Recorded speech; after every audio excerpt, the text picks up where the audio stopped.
নমস্কার বন্ধুরা, বঙ্গজয়তে তোমাদের স্বাগত জানাই। আজকে ফুটবলের প্রচুর খবর আছে। মোহামেডান আই লিগ জেতার দোরগোড়ায় চলে এসেছে। এছাড়া আগামী ট্রান্সফার উইন্ডোরও খবর আছে। তো সব খবর জানার আগে আমার চ্যানেলকে লাইক শেয়ার করো, আর যারা চ্যানেলে নতুন এসেছো তারা সাবস্ক্রাইব করো আর বেল বটনটা টিপে দিয়ে অল নোটিফিকেশন করে নাও। তো চলো দেখে নেওয়া যাক আজকে কি খবর আছে। প্রথম আসা যাক আই লিগের খবরে। আই লিগে আজকে মোহামেডান অ্যাওয়ে ম্যাচের মুখোমুখি হয়েছিল মণিপুরে নেরোকা এফসির সাথে, এবং মোহামেডান আজকে নেরোকা এফসিকে 2-0 গোলে হারিয়ে দিয়েছে এবং 2টি গোলই করেছে মোহামেডান দলে হন্ডুরাসের ফুটবলার, যাকে নাকি মোহামেডান সমর্থকরা এই মুহূর্তে ভালোবেসে সুলতান বলে রাখছে, সেই এডি হার্নান্ডেজ। প্রথমার্ধের 42 মিনিটে এবং দ্বিতীয়ার্ধের 54 মিনিটে এডি 2টি গোল করে এবং মোহামেডানকে 2-0 গোলে এই ম্যাচে জেতাতে সাহায্য করে। মোহামেডান স্পোর্টিং আগাগোড়াই এই ম্যাচে অসাধারণ ফুটবল খেলছিল এবং চ্যাম্পিয়নের মতনই ফুটবল খেলছিল, এবং মোহামেডান এই মুহূর্তে 20 ম্যাচে 47 পয়েন্ট পেয়ে সবার উপরে আছে। আর একটা ম্যাচ জিতলেই সম্ভবত মোহামেডান চ্যাম্পিয়ন হয়ে যাবে। কিন্তু মোহামেডান এখন যে জয়েন এসে আছে, মোহামেডানকে রোখে কার সাথে? তো মোহামেডানে এখন আই লিগ জেতাটা শুধুমাত্র সময়ের অপেক্ষা হয়ে দাঁড়িয়েছে। এবার একটু সামার ট্রান্সফার উইন্ডোর খবরে আসে যাক।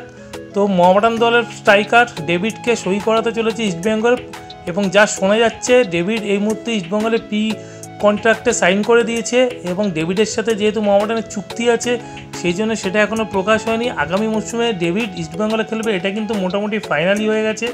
যদি মোহামেডান আইএসএলে যায়, মোহামেডান ছাড়বে কিনা সেটা নিয়ে একটা সন্দেহ হলো, কিন্তু ডেভিড ইস্টবেঙ্গলে খেলার ব্যাপারে অনেকটাই নিশ্চিত, এবং ডেভিড নিজেও ইস্টবেঙ্গলে খেলতে যায়, তাই ডেভিড ইস্টবেঙ্গলে কন্ট্রাক্টে সাইন করে দিয়েছেন।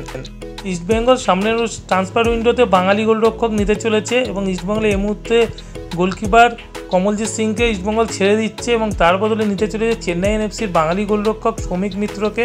সৌমিক মিত্রের সাথে আগামী মে মাসেই চেন্নাই এনএফসির কন্ট্রাক্ট শেষ হয়ে যাচ্ছে। তো সেক্ষেত্রে ইস্টবেঙ্গল সৌমিক মিত্রের সাথে কথা বলছে এবং তাকে নেওয়ার ব্যাপারে ইস্টবেঙ্গল যথেষ্ট আগ্রহী, এবং সৌমিক মিত্র নিজেও ইস্টবেঙ্গলে খেলার ব্যাপারে যথেষ্ট আগ্রহী। এই মরশুমে ইস্টবেঙ্গলকে ডিফেন্স লাইন নিয়ে খুব ভুগতে হয়েছে, বিশেষ করে রাইট ব্যাক লেফট ব্যাক দুটো পজিশনেই। তো ইস্টবেঙ্গল সেই জায়গাটা পোক্ত করতে চাইছে, এবং শ্রীনিধি ডেকানের রাইট ব্যাক জগদীপ সিংয়ের সাথে কথাবার্তা বলছেন, খুব ভালো একজন সাইড ব্যাক। তো ইস্টবেঙ্গল তার সাথে অনেকটাই কথাবার্তা এগিয়েছে, এবং এই সাইন যদি ইস্টবেঙ্গল হয় তো ইস্টবেঙ্গলের জন্য কিন্তু একটা ভালো সাইন হতে পারে। 22 বছর বয়সী এই ডিফেন্ডার কিন্তু এর আগে ব্যাঙ্গালোরের রিজার্ভ টিমেও ছিল, এবং এই মরশুমে শ্রীনিধি ডেকানেরও যথেষ্ট ভালো ফুটবল খেলেছে, এবং তিনি কিন্তু রেগুলার ম্যাচ খেলে যাচ্ছেন আই লিগে।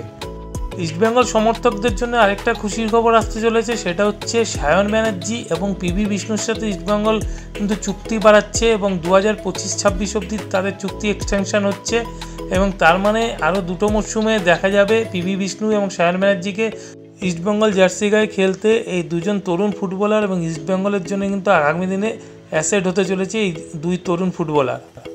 এবার একটু মোহনবাগান সুপার জায়েন্টের খবরে যাওয়া যাক। মোহনবাগান সুপার জায়েন্টের সমর্থকদের জন্য কিন্তু একটু ভালো খবর আছে, সেটা হলো পেত্রাতোস এবং জনি কাউকু, এই দুই মোহনবাগানের তারকা ফুটবলারের সাথে কিন্তু তাদের ক্লাব কিন্তু চুক্তি বাড়াচ্ছে, এবং সেই চুক্তি হতে পারে 2026 পর্যন্ত, মানে আরও 2 বছরের চুক্তি বাড়তে চলেছে দুজনের জন্য, যেটা মোহনবাগান সমর্থকদের জন্য একটা দারুণ খবর হতে চলেছে। এই ছিল আজকের খবর ভালো লাগলে অবশ্যই লাইক শেয়ার আর সাবস্ক্রাইব করতে ভুলো না। আজকের মতো এখানেই শেষ করছি, আবার তোমাদের সাথে দেখা হবে আগামীকাল।